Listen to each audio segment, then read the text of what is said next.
Hello everyone, today we will talk about how to fix or how to solve the problem of not installed on the application of Discord. You will click on settings.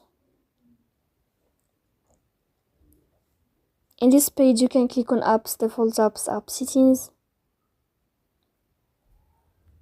And above you can search about Discord and you will enter.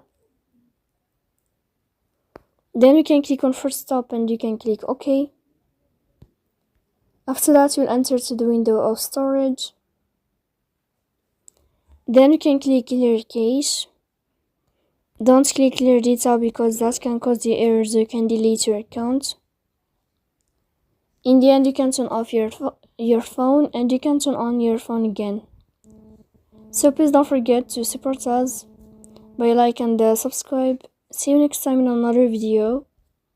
And thank you for your attention and your watching.